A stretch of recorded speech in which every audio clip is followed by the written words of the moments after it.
Last class में हमने सीखा था कि किस तरीके से हम जो साइट मैप है उसको जनरेट करते हैं, राइट। तो आज की क्लास में हम सीखने वाले हैं कि जो हमारा robots.txt जो होता है, यहाँ पे थोड़ा ये गलत है, हम इसको सही कर देते हैं। अब ये देख रहे हो यहाँ पे ये लिखा हुआ है robot.txt, ये होता है robots.txt, यहाँ पे s और हमको ऐड करना पड़ेगा, ठीक है।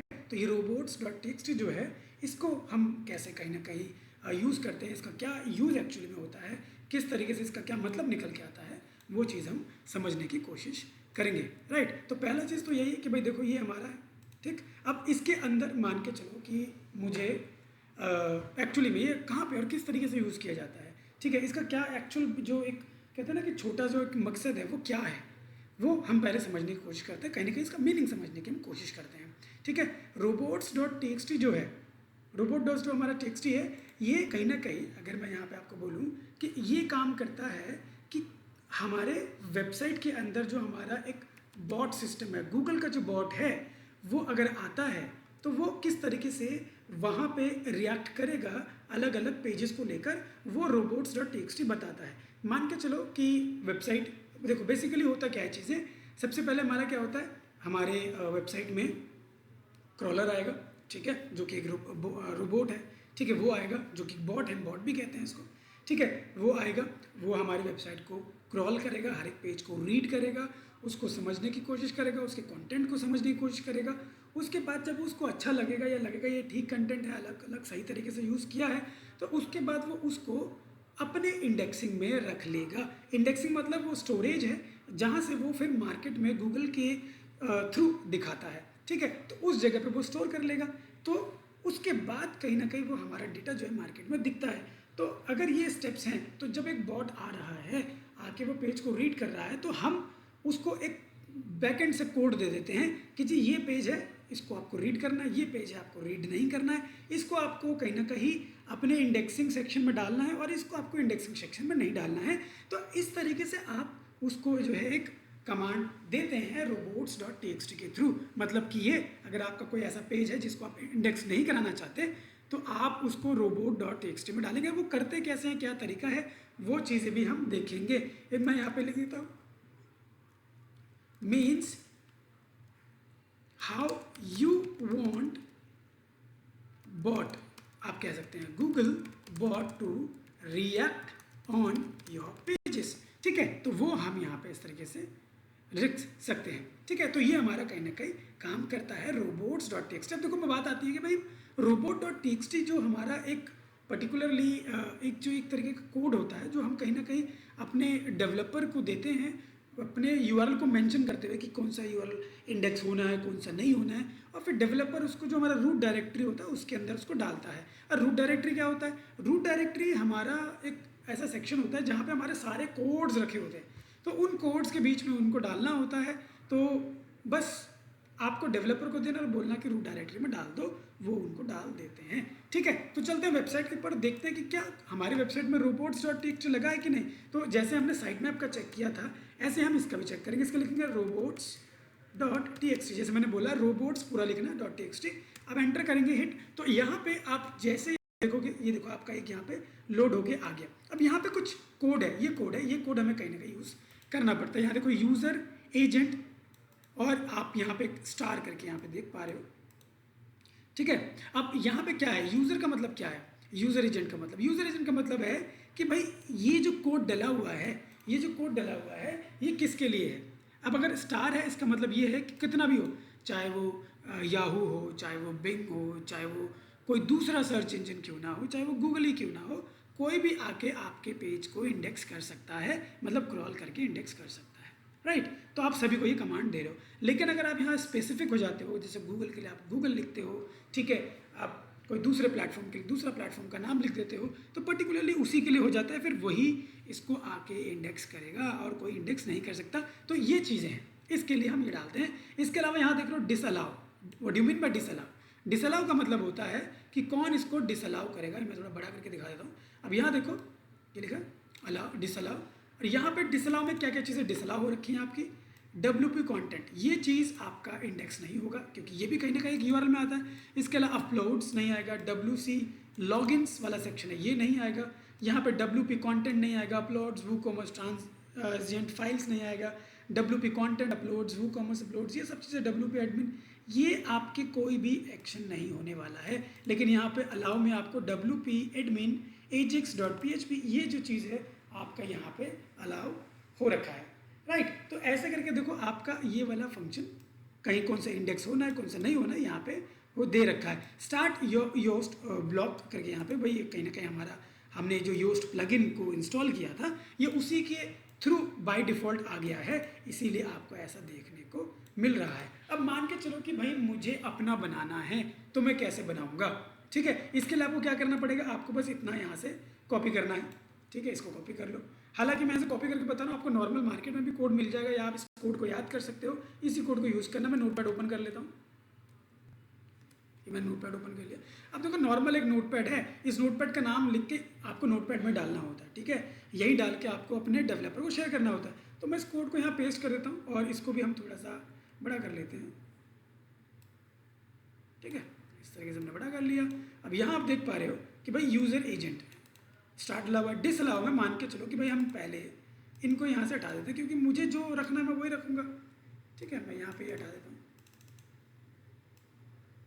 ये हटा दिया, ये भी हटा देते हैं, ये भी हटा देते हैं और ये भी हटा देते हैं, राइट। तो देखो मान के चलो कि भाई मेरे कुछ कंडीशंस हैं, मैं क्या चाहता हूँ, मैं चाहता हूँ कुछ डिसअलाउ करें। देखो जितनी बार आप डिसअलाउ करोगे उतनी बार आपको लिखना पड़ेगा। फिलहाल के लिए मान के चलो कि मैं ये लिखता ही नहीं हूँ, यहाँ पे हटा देता हूँ इसको, मेरा एक ही है बस डिसअलाउ।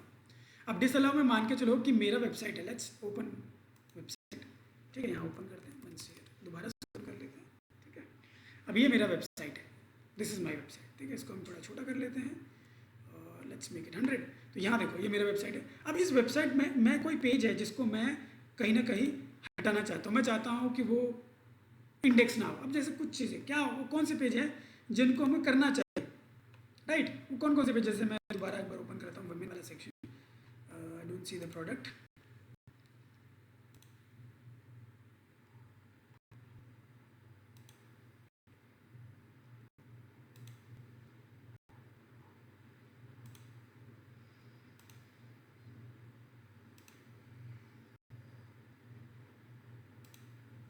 ठीक है। अब यहाँ पे मैं एक पेज ओपन करता हूँ, जैसे let's open this accessories section, no products, open section, no products,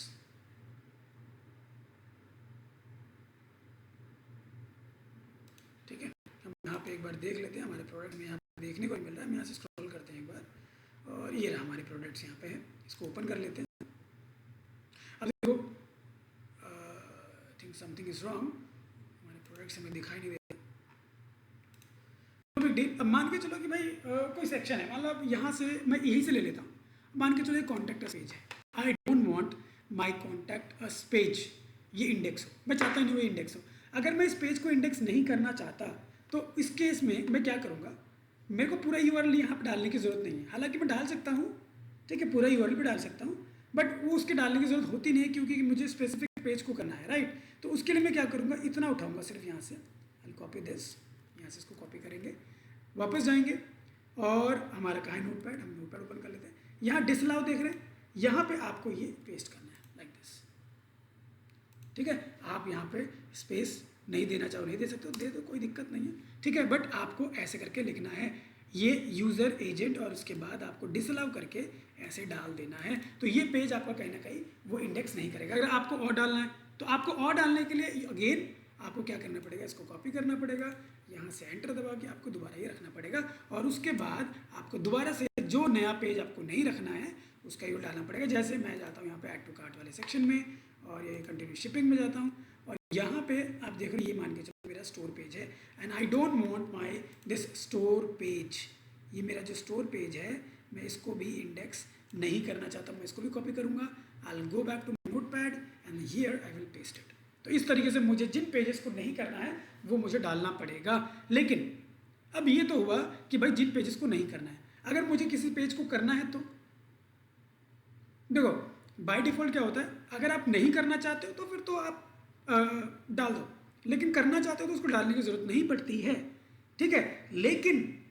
लेकिन मान के चलो भाई वैसे तो आपको पता होना चाहिए वो करते कैसे, तो उसके लिए आप क्या करोगे, आप सिर्फ लिख दोगे allow, just let me put enter, allow colon space and then put there URL. अब मान के चलो कि मुझे करना है, हालांकि डालने की जरूरत पड़ती नहीं है, बट फॉर एग्जाम्पल कि हमें करना है तो हम करेंगे यहाँ से भी again what you will do, you will go, यहाँ से आप इसको पूरा कॉपी करोगे, ठीक है, आप इसको कॉपी करोगे और ले जाके डाल दोगे, पर्टिकुलरली इस यूआरएल को अगर आपको करना है तो आप जाओगे वापस और यहाँ आके आप इसको पेस्ट कर दोगे इस तरीके से। This is the way you go for disallow, similarly you go for allow, just you have to write allow, ठीक है, और उसके आगे आप अपना यूआरएल डाल देते हो। तो इस तरीके से हम इसको करते हैं। बट अब यहाँ पे कंडीशन ये आती है कि भाई कभी कभी हमें कुछ पेजेस को नहीं करना, कुछ पेजेस को करना होता है, ठीक है। अब कुछ पेजेस को करना नहीं करने का क्या मतलब होता है, अब ये देख रहे हो आप, ये क्या है, एक है प्रोडक्ट कैटेगरी, एक पेज है, और उसके बाद एक और पेज है दैट इज मेन, राइट, दो हैं।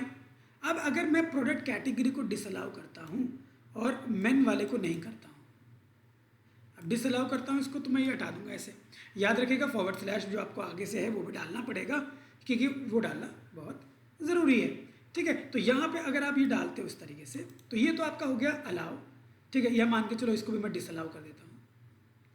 तो डिसअलाउ करने के लिए हम इसको डिसअलाउ कर देते हैं, डिसअलाउ, ठीक है, मान के चलो कि मेरा ये वाला सेक्शन जो है मैं डिसअलाउ कर रहा हूँ, लेकिन आपने ये भी देखा कि इसके अंदर एक और कैटेगरी थी दैट इज मेन।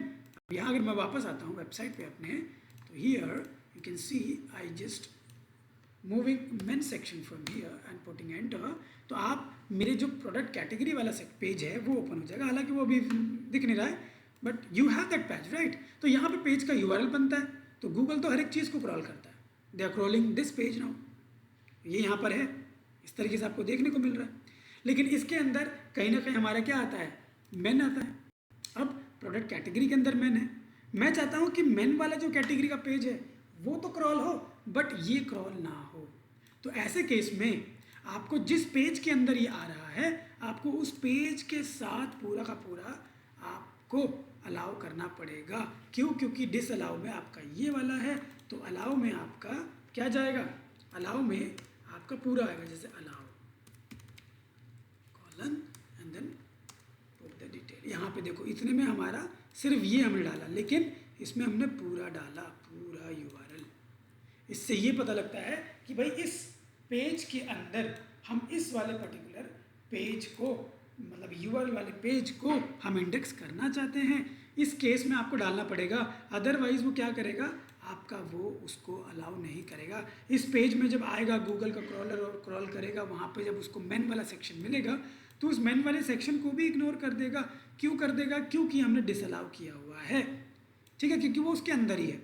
लेकिन अगर हम चाहते हैं कि वो नहीं हमारा अलाउ हो तो हम उसको उसके अंदर वाले हिस्से को मेंशन करना पड़ेगा, जिससे कि वो हमारे उस पर्टिकुलर पेज को अलाउ कर दे, ठीक है। तो ये होता है robot.txt। देखो ये मेरा फाइल बन गया।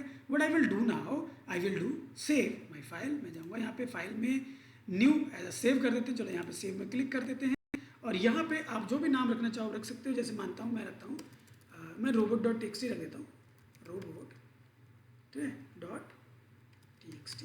मैंने इसी नाम से इस फाइल को सेव कर देना है। अच्छा यहाँ पे ऑलरेडी एग्जिस्ट बता रहा है एक फाइल, सो यहाँ पे हम कर देते हैं नो और इस पर कुछ और लिख देते हैं। ज़रूरी नहीं कि अब मैं ये लिख नहीं सकते, आप लिख सकते हो। अब ऐसे लिख के इसको डाल दो इस तरीके से। Now your file has been saved. So what you will have to do now, आपको ये फाइल अपने डेवलपर को देना है और उसको बोलना है कि आप इसको रूट डायरेक्टरी में डाल दो, ठीक है। तो इस तरीके से हम robot.txt का इस्तेमाल करते हैं और robots.txt को हम कौन से पेज को अलाउ करना है, कौन से नहीं करना है, ये गूगल को हम कहीं ना कहीं इंडिकेशन देते हैं। उसको हम कमांड देते हैं कि भाई ये वाले पेज को करो, इस वाले पेज को मत करो, ठीक है। अननेसेसरी चीज़ों को करना भी कहीं ना कहीं ठीक नहीं होता। आप कर रहे हो लेकिन मान के चलो कि मेरा एक पेज है जिसको भाई मुझे करना ही नहीं है इंडेक्स, ठीक है, और अननेसेसरली मैं उसको इंडेक्स हो रहा है वो ऑटोमेटिकली, अगर मैं इसको डिसअलाउ नहीं करता हूँ तो क्या उसका कोई यूज़ है? नहीं है। कहीं ना कहीं गूगल का काम बढ़ता है, आपके हर एक पेज को इंडेक्स करने का काम बढ़ता है, तो वो रेगुलरली आएगा, उसको अपडेट करेगा, वो उसमें भी टाइम लगाएगा, आपके दूसरे पेजेस में भी टाइम लगाएगा जो इंपॉर्टेंट है, तो आपका ज़्यादा टाइम कंज्यूमिंग हो। तो आप उसको क्लीन, साफ और कम डिटेल को ही अपडेट करके रखो, जिससे कि आप आपका दिक्कत ना हो, गूगल आराम से आए, आप क्रॉल करे, आपके पेजेस को इंडेक्स कर दे, जो रिक्वायर्ड है वही, बाकी चीज़ को वो टच ना करे, राइट। तो इस तरीके से हम लोग इस चीज़ को करते हैं। robot.txt का यही कहीं ना कहीं मतलब होता है। मैं आशा करता हूँ कि आपको robot.txt समझ में आ गया है। नहीं समझ में आया तो कमेंट में ज़रूर बताइएगा, मैं उसको आपको सॉल्व करने की कोशिश करूँगा आपके इश्यूज़ को, ठीक है। ओके।